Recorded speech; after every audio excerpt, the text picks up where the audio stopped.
How to download and install Emo applications. Hey everyone, welcome to the channel. This is Rose and I'm here to guide you to download and install Emo app.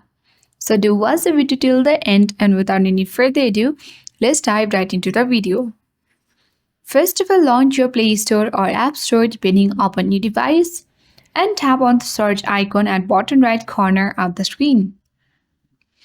Now tap the search bar at top of the screen and type in Emo. Tap on the search icon on your keyboard to search for the Emo application. So here you got the install button.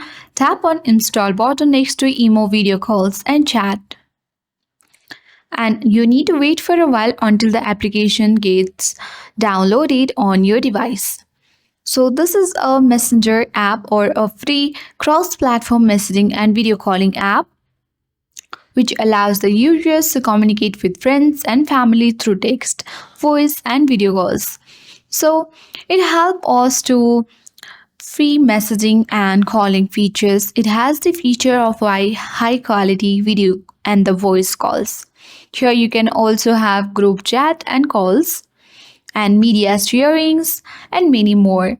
So once it has been downloaded, you can easily log in and create account on Emo video calls and chat applications and then connect with your friends and family.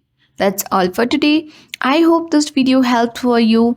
If you are new to our channel, hit the like button and subscribe for more tech and tips videos.